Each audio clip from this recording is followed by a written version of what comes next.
ओम शांति। ओम शांति। मैं बाबा का, बाबा मेरा। मन में बस यही बसेरा, मैं बाबा का, बाबा मेरा। कितना सुंदर गीत था। सच्ची दिल की हम ब्राह्मणों की आवाज थी।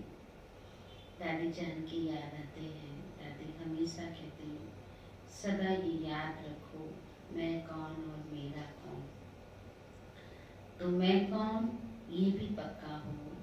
जैसे कल भी बाबा ने कहा, सहज बात है, मैं आत्मा और किसकी हूँ? शिव बाबा की हूँ। तो मैं कौन, मेरा कौन। कौन है मेरा? मेरा बाबा। यही बस दिल का ये, मैं बाबा की, बाबा मेरा। बहुत सुंदर। कल बाबा ने हम बच्चों को साक्षी दृष्टा का पाठ पक्का कराया। आज बाबा हमको ड्रामा का पाठ पक्का कराता। ड्रामा में बहुत सारे सीन, बहुत सारी बातें ऐसी हो जाती हैं जिसका हम चिंतन करते बाद में, बहुत उसके लिए सोचते हैं, बहुत सारी अपने आप से प्रश्न भी करते, बातें भी करते कि यदि ऐसा ना होता तो ऐसे हो जाता, यदि ऐसे ना करते तो वैसे होता, ये नहीं होता तो वो होता, वो होता तो ये नहीं होता। बाबा ने कहा, इन सब प्रश्नों से, इन सब बातों से ड्रामा परिवर्तन नहीं हो सकता। ये भी व्यर्थ है जो हमारे योग को, हमारी स्थिति को डाउन करता है। उस समय जो भी कोई सीन पास हुई है, हमें यह याद रहे, ये सब ड्रामा अनुसार हो रहा है। जो हुआ वो भी ड्रामा में बहुत अच्छा था, जो हो रहा है वह भी अच्छा है, और आगे जो होना है वो भी अच्छे से अच्छा। क्यों? क्योंकि हम किसके साथ हैं? हमारा साथी कौन है? सर्वशक्तिवान शिव बाबा, जो कल्याणकारी है। कल्याणकारी बाप के हम बच्चे हैं, और वो कल्याणकारी बाप हमें कब मिला? जब संगम युग है। कल भी बाबा ने कहा, ये एक नशे की बात है कि सारी दुनिया, जिनको शिव बाबा का परिचय नहीं, जिनको सृष्टि के आदि मध्यांत की नॉलेज नहीं, वह अभी कलयुग में है।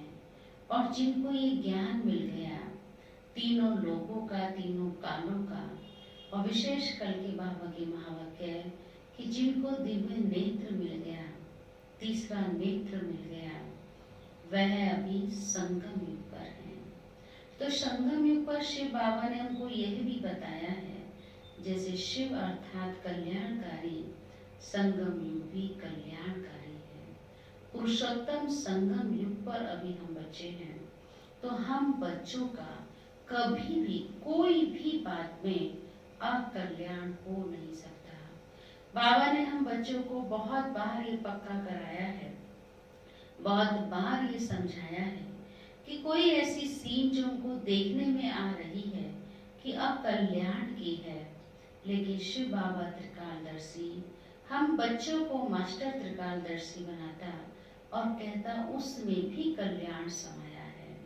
अभी अकल्याण दिखाई दे रहा है, लेकिन भविष्य में उसके अंदर बहुत बड़ा कल्याण है। जब हमें ये बात याद रहती है तो इससे हमें ही ये फायदा होता है कि हमारी स्थिति कभी डावाडोल नहीं होती, मन कभी हलचल में नहीं आता, बुद्धि अपनी स्थिरता को नहीं खोती है। बुद्धि से हम सदा इस बात की स्मृति में रहते हैं कि इसमें भी अच्छा ही है, अच्छा ही होना है, और अच्छा ही हुआ पड़ा है। हर बात हमें कुछ ना कुछ सिखाती है, हर बात हमें कुछ ना कुछ बनाती है, हमारी स्थिति को अचल अड़ोल बनाती है। जो शिव बाबा टीचर बनके उनको पढ़ाई पढ़ा रहा है, उस पढ़ाई की परीक्षा में हम कितने खरे उतरे हैं, उस परीक्षा को हमने कितना पास किया है, यह हमको परिस्थिति बताती है, वह हमको बात बताती है। इसलिए सदा ड्रामा याद रहे, सदा ड्रामा के पट्टे पर हम पक्का रहें। यह हम ब्राह्मणों का विशेष लक्ष्य और लक्षण होना चाहिए, तभी हमारी स्थिति सदा एक रस और अचल अड़ोल रह सकती है। तो आज 6 जून 2020 की साकार महावाक्य, आज विशेष बाबा ने ड्रामा का पाठ पक्का कराया और इस ड्रामा के मुख्य पाठधारी आप हैं। इस स्मृति में रहें और अपने पाठ को बहुत अच्छे से अच्छा बजाएं, एक्यूरेट पाठ प्ले करें, सदा अपने घर को, अपने पिता बाबा को याद करते रहें। सुनते हैं आज के महावाक्य। आज बाबा बोले, मीठे बच्चे, इस बेहद के खेल में तुम आत्मा रूपी एक्टर पाठधारी हो। तुम्हारा निवास स्थान है कहाँ? स्वीट साइलेंस होम, जहाँ अब जाना है। कल भी बाबा ने कहा कि शांति धाम और सुख धाम को याद करना है, क्योंकि अभी हमको वहीं पर वापिस जाना है। प्रश्न किया है, जो ड्रामा के खेल को यथार्थ रीति जानते हैं, उनके मुख से कौन से शब्द नहीं निकल सकते? तो उत्तर दिया बाबा ने, ये ऐसा नहीं होता था तो ऐसे होता, ऐसे नहीं होना चाहिए, ऐसे शब्द ड्रामा के खेल को जानने वाले नहीं कहेंगे। तुम बच्चे जानते हो, ये ड्रामा का खेल जो मिसल फिरता रहता है, जो कुछ होता है सब ड्रामा में नूंद है। बनी बनाई बन रही, अब कुछ बननी नहीं, चिंता ताकि कीजिए जो अनहोनी होनी। तो ये सब ड्रामा का खेल जो मिसल फिरता रहता है, जो कुछ होता है सब ड्रामा में नूंद है, कोई फिक्र की बात ही नहीं है। सुना? पक्का? फिक्र कब होती है? जब ड्रामा पर हम एक्यूरेट नहीं चलते हैं। ओम शांति। बाप जब अपना परिचय बच्चों को देते हैं तो बच्चों को अपना परिचय भी मिल जाता है। सब बच्चे बहुत समय देही अभिमानी होकर रहते हैं। देही अभिमानी हो तो बाप का यथार्थ परिचय हो, परंतु ड्रामा में ऐसे है नहीं। कितनी अच्छी बात कही बाबा ने। सब देह अभिमान में रहते हैं, इसीलिए क्या होता है, बाप भी भूल जाता है और ड्रामा भी भूल जाता है। देही अभिमानी रहे तो बाप का भी यथार्थ परिचय रहे और ड्रामा भी याद रहे, परंतु यह भी ड्रामा में नहीं है कि सदा याद रहे। शिव बाबा को आकर याद दिलाना पड़ता है, ना कि सिर्फ एक बार याद दिलाता, पर रोज रोज हमको शिव बाबा यही पक्का कराता है, रोज मुरली में यही कहता है, देही अभिमानी बनो। कई बार इस बात को लेकर कई बच्चे कहते हैं, क्या बाबा रोज एक ही बात तो कहता है, अपने को आत्मा समझो, बाप को याद करो, देही अभिमानी बनो। तो बाबा कहता है, जिस दिन आप पूरे देही अभिमानी बन जाएंगे, उस दिन बाबा कहना छोड़ देगा। बाबा कहता है इसलिए क्योंकि अभी तक हम देही अभिमानी स्थिति में स्थित पूर्ण रूप से हुए ही नहीं है। तो इसलिए बाबा कहते हैं यह भी ड्रामा है। भले कहते भी हैं भगवान गॉड फादर है, रचता है, परंतु जानते नहीं हैं। शिवलिंग का चित्र भी है, परंतु इतना बड़ा तो वह है नहीं। यथार्थ रीति ना जानने के कारण ही बाप को भूल जाते हैं। बाप है भी रचता, जरूर रचेंगे भी नई दुनिया, तो जरूर हम बच्चों को नई दुनिया की राजधानी का वर्षा होना चाहिए। स्वर्ग का नाम भी भारत में ही मशहूर है। भारत को कहा ना, भारत एक सोने की दुनिया था, भारत स्वर्ग था, भारत में देवी देवताएं रहते थे। बाबा कहते ये भी भारत में ही है, परंतु समझते कुछ नहीं। कहते हैं फलाना मरा तो स्वर्ग पधारा। अब ऐसे कभी होता है क्या? ये भी बाबा ने हम बच्चों को अच्छी रीति समझाया है कि मरकर स्वर्ग गया तो फिर दुखी क्यों होते हैं, रोते क्यों हैं, नरक का भोजन क्यों खिलाते हैं? ऐसे सब कभी होता है क्या? अभी तुम समझते हो हम सब तुच्छ बुद्धि थे। नंबरवार तो कहेंगे ना, मुख्य के लिए ही समझानी है कि मैं इनमें आता हूँ। किसमें? ब्रह्मातन में, बहुत जन्मों वाले अंतिम शरीर में। यह है नंबर 1। बच्चे समझते हैं अभी हम उनके बच्चे ब्राह्मण बन गए। ये सब है समझ की बातें। बाप इतने समय से समझाते ही रहते हैं, नहीं तो सेकंड की बात है बाप को पहचानना। बाप कहते हैं मुझे याद करेंगे तो तुम्हारे विकल विनाश होंगे। निश्चय हो गया, फिर कोई भी बात में प्रश्न आदि उठ नहीं सकता। बाप ने समझाया है तुम पावन थे जब शांति धाम में थे।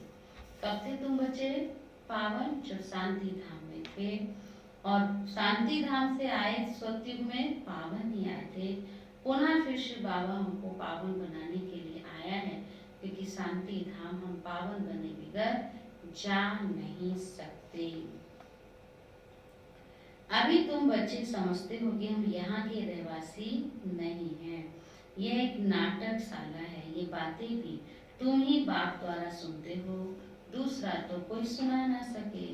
तुम बच्चे जानते हो हम आत्माएं कहाँ की रहवासी हैं। कहाँ की रहवासी हैं? शांति धाम की, परम धाम की। ये अभी बुद्धि में आया है कि हम मूल वतन के निवासी हैं, जिसको स्वीट साइलेंस होम कहा जाता है। इसके लिए ही सब चाहते हैं, क्योंकि आत्मा दुखी है ना, तो कहते हैं हम कैसे वापस घर जाएं। घर का पता ना होने के कारण ही भटकते हैं। अभी तुम भटकने से छूट गए, बच्चों को मालूम पड़ गया है। अभी तुमको सचमुच वापस घर जाना है। अहम आत्मा कितनी छोटी बिंदी है, यह भी वंडर है, जिसको कुदरत कहा जाता है। इतनी छोटी बिंदी में इतना पाठ भरा हुआ है। इतनी छोटी बिंदी में अविनाशी 84 जन्मों का पाठ भरा है। श्री बाबा कहते हैं यह भी वंडर है ना, है ना वंडर। परम पिता परमात्मा कैसे पाठ बजाते हैं यह भी तुम बच्चे जान गए हो। सबसे मुख्य पाठधारी वह है, करण करावनहार वह है ना। कौन? श्री बाबा। तो मीठे मीठे बच्चों को यह भी समझ में आया है कि हम आत्माएं शांति धाम से आती हैं। आत्माएं कोई नई थोड़ी निकलती हैं जो शरीर में प्रवेश करती हैं, नहीं। आत्माएं सभी स्वीट होम में रहती हैं, वहां से आती हैं पाठ बजाने। सभी को पाठ बजाना है, ये खेल है। ये सूर्य चांद स्टार्स आदि क्या है? ये सब बत्तियां हैं जिसमें रात और दिन का खेल चलता है। कई कहते हैं सूर्य देवताय नमः, कई कहते चंद्रमा देवताय नमः, परंतु शिव बाबा ने बताया वास्तव में ये कोई देवताएं हैं नहीं। सब तो क्या है? बाबा कहते सृष्टि के सजाने के सूर्य चांद सितारे, इसकी मांडवी है, बत्तियां हैं जिसमें रात और दिन का खेल चलता है। यह भी किसको मालूम नहीं है। सूर्य चांद को भी देवता कह देते। वास्तव में यह इस सारे विश्व नाटक के लिए बत्तियां हैं। हम रहवासी हैं स्वीट साइलेंस होम के। यहाँ हम पाठ बजा रहे हैं। ये जो मिसल चक्र फिरता रहता है, जो कुछ होता है ड्रामा में मूड है। ऐसे नहीं कहना चाहिए कि ऐसे नहीं होता था तो ऐसे होता, ये तो ड्रामा है ना। मिसला जैसे तुम्हारी माँ थी, ख्याल में नहीं था ना कि चली जाएगी।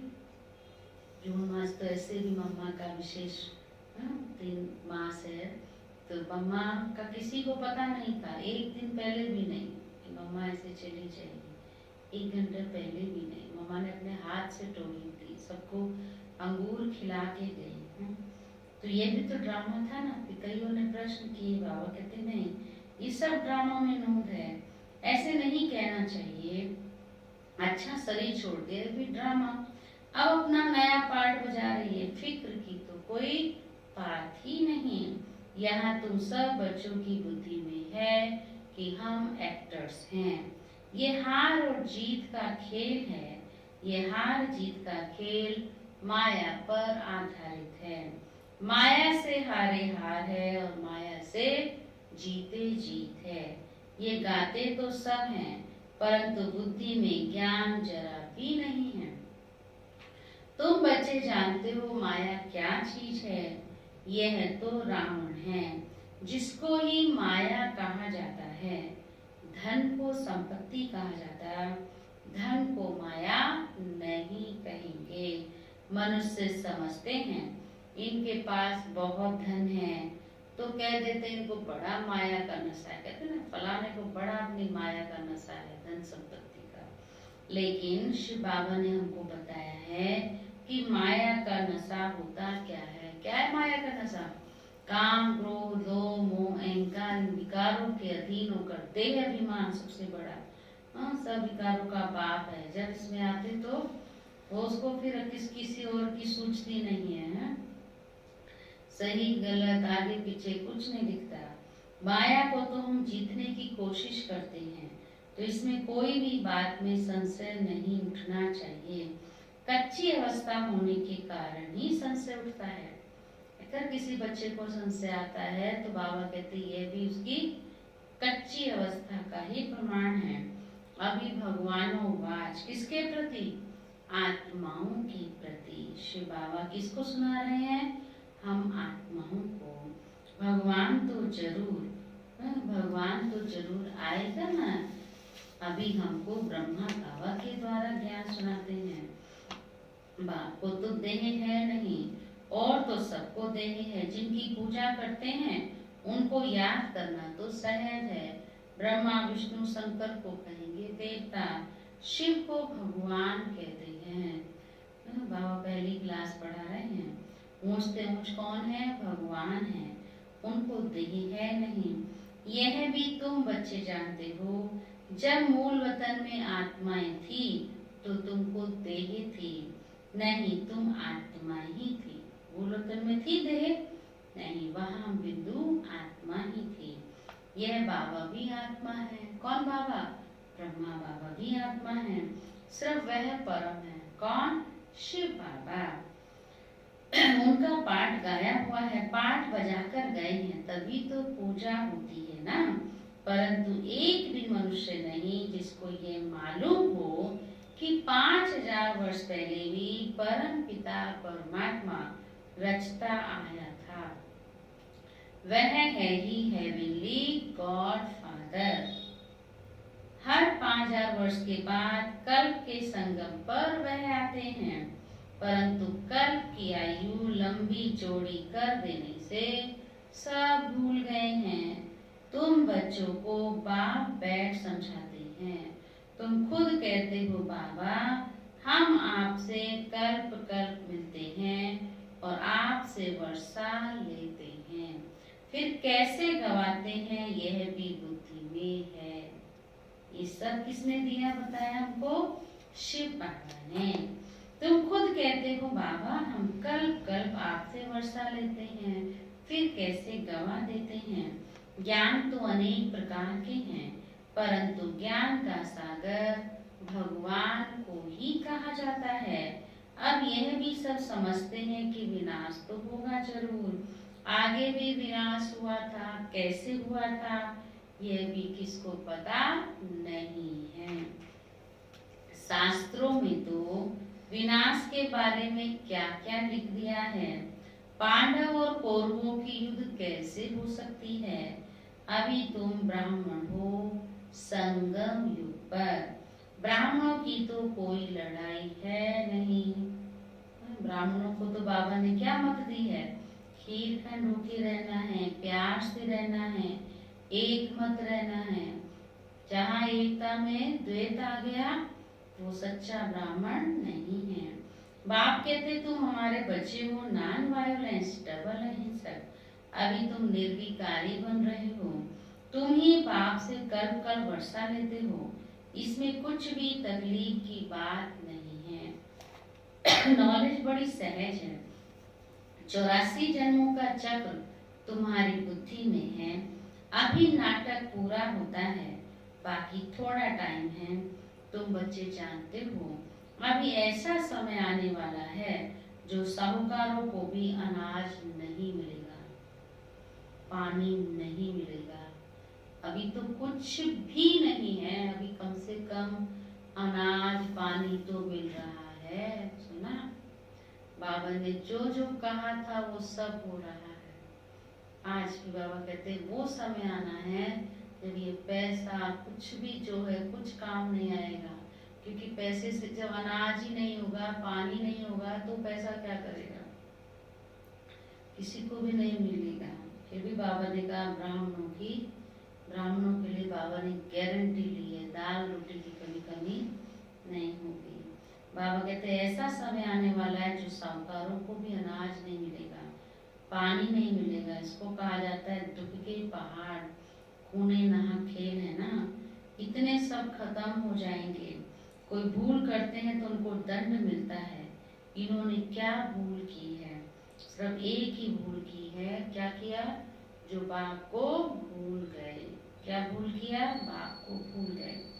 इसलिए बाबा कहते हैं अब एक ही पुरुषार्थ करना है, एक शिव बाबा को याद करने का। और कितना अच्छा समय बाबा ने कब से दिया, तो और विशेष मिल गया है। तुम तो बाप से राजा ही ले रहे हो। बाकी मनुष्य तो समझते हैं कि मरे के मरे, महाभारत लड़ाई थोड़ी ही शुरू हुई तो मर जाएंगे। तुम तो जीते हो ना, तुम ट्रांसफर होकर अमर लोक में जाते हो इस पढ़ाई की ताकत से। पढ़ाई को सोर्स ऑफ इनकम कहा जाता है। शास्त्रों की भी पढ़ाई है, उससे भी इनकम होती है, परंतु वह पढ़ाई है भक्ति की। अब बाप कहते हैं मैं तुमको मैं लक्ष्मी नारायण जैसा बनाता हूँ, तुम अभी स्वच्छ बुद्धि बनते हो। तुम बच्चे जानते हो हम ऊंच से ऊंच बनते हैं, फिर पुनर्जन्म लेते लेते नीचे उतरते हैं, नए से पुराना होता है। सीढ़ी जरूर उतरनी पड़े। अभी सृष्टि की भी उतरती कला है।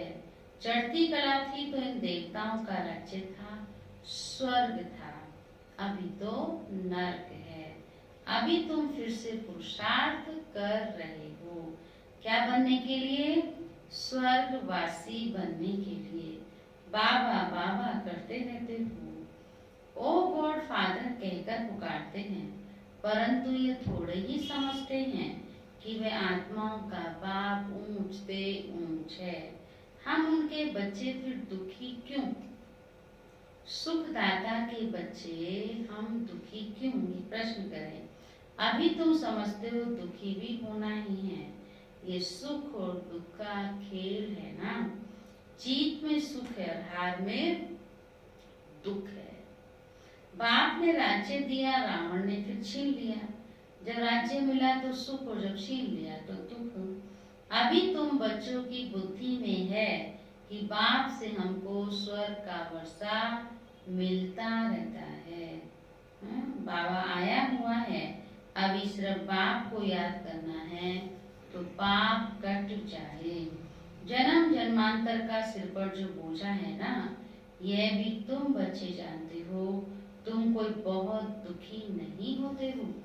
थोड़े से दुखी हुए तभी क्या हुआ? शिव बाबा ने हम बच्चों को अपना बना लिया। तो बाबा कहते तुम दुखी नहीं होते हो। कुछ सुख भी है तो आटे में नमक। आज की दुनिया में जिसको कालविष्टा समान सुख कहा जाता है, तुम बच्चे जानते हो सर्व का सद्गति दाता कौन है? एक ही बाप है। जगत का गुरु भी एक ठहरा। वानप्रस्थ में गुरु किया जाता है। अभी तो छोटे को भी गुरु करा देते हैं कि अगर मर जाए तो सद्गति को पाएंगे। बाप कहते वास्तव में किसको भी गुरु नहीं कह सकते। गुरु वह है जो सद्गति दे।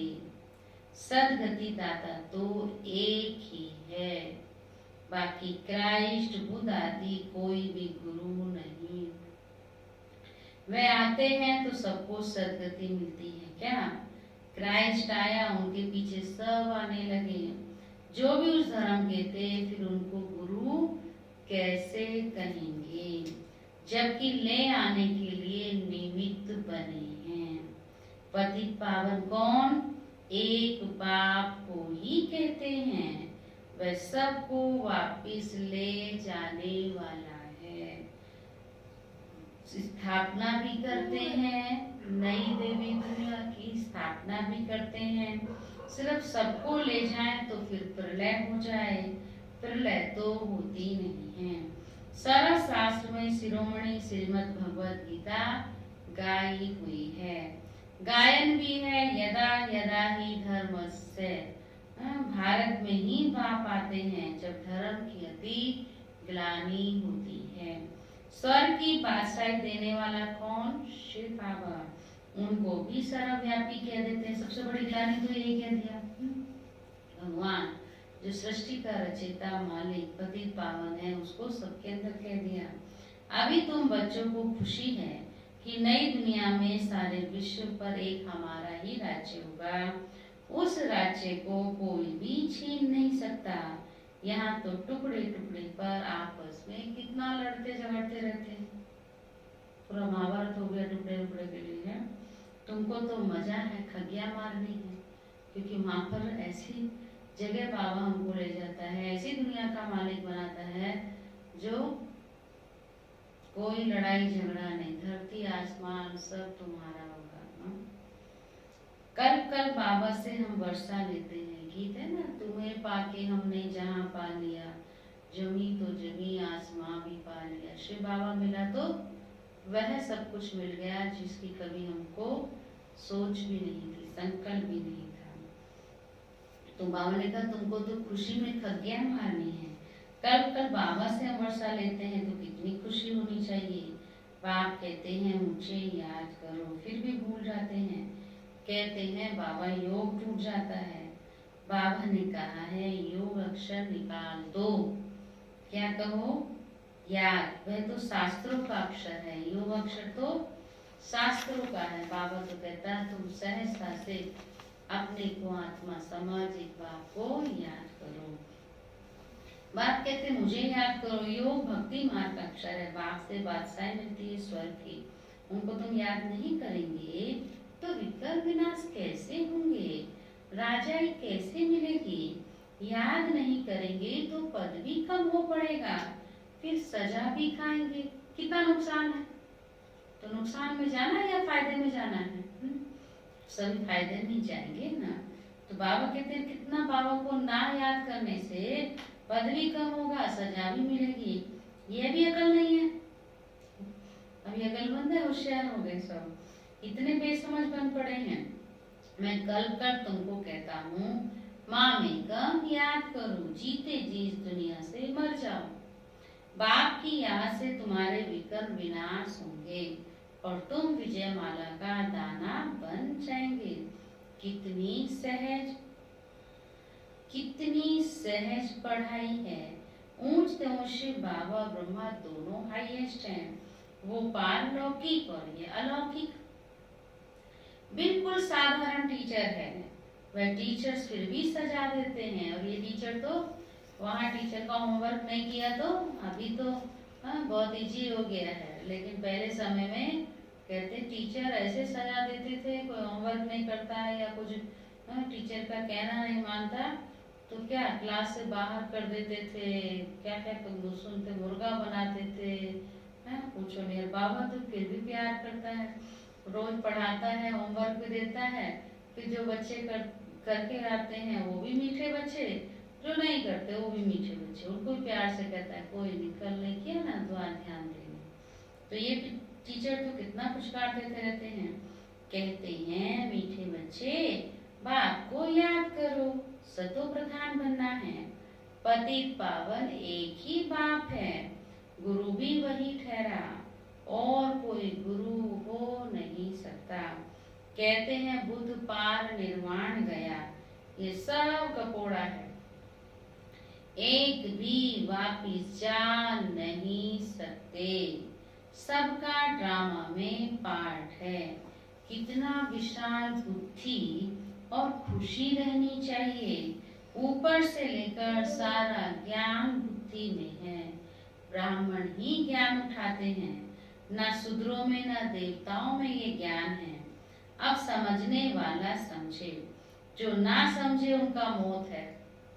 जो ना समझे उनका मौत है, जो समझे वो मुक्ति, जीवन मुक्ति पाने वाला है। वो तो बाबा कहते हैं अमर हो गया, अमर लोक का मालिक बन गया ना। फिर पद भी कम हो जाएगा। स्कूल में भी नहीं पढ़ते हैं तो पद कम हो जाता है ना। अल्फ बाबा बेग बादशाही। हम फिर से अपनी राजधानी में जा रहे हैं। यह पुरानी दुनिया खत्म हो जाएगी। ये भी खुशी होगी, पुरानी दुनिया तो विनाश होनी है। अब हमको जाना है वापिस अपने घर। अच्छा, मीठे मीठे सीखी लदे बच्चों प्रति माता पिता बाप दादा का याद प्यार और गुड मॉर्निंग।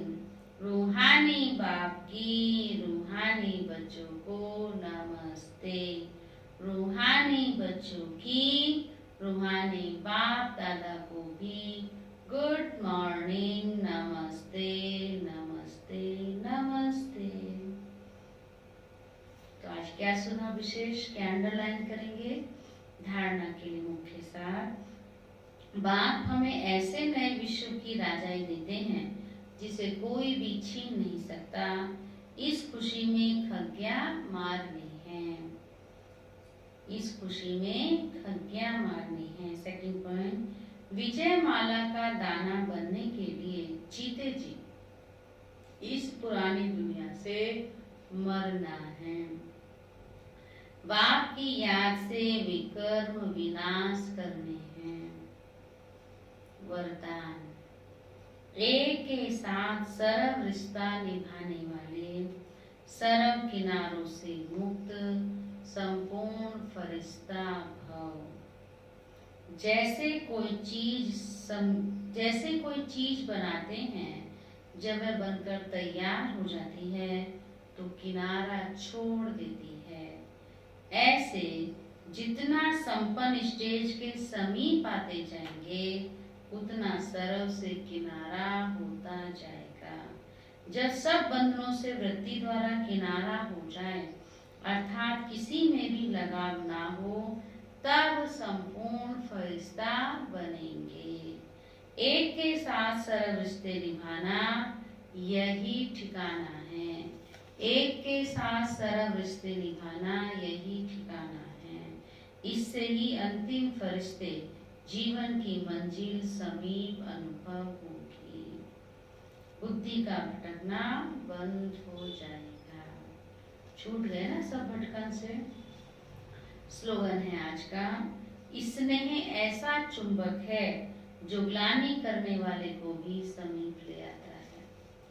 और स्नेह का सागर शिव बाबा हम बच्चों को स्नेह से भरपूर करता, संपन्न करता और हमें भी वैसे दूसरों को देना है।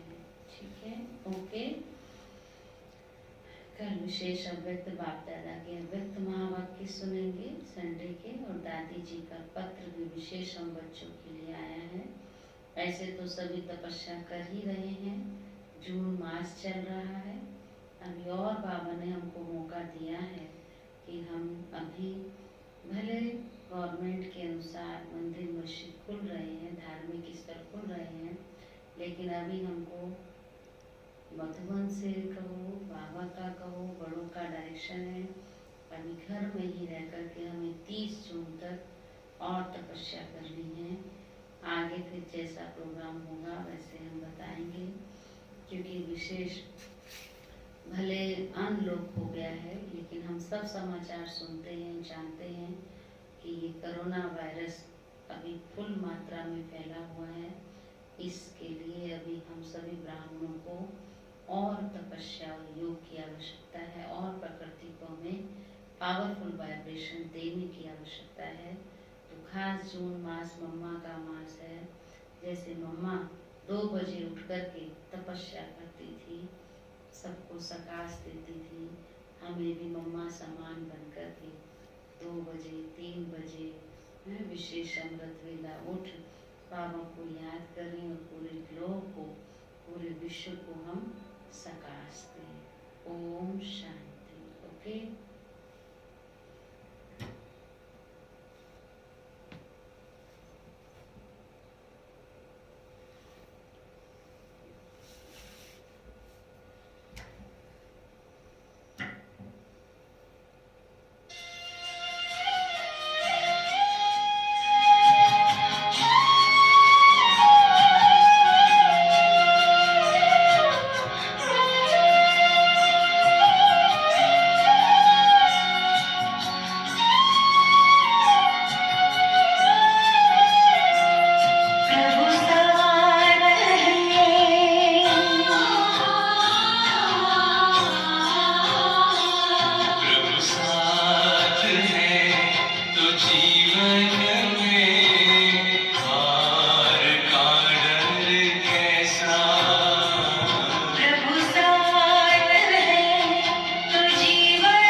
मन का विश्वास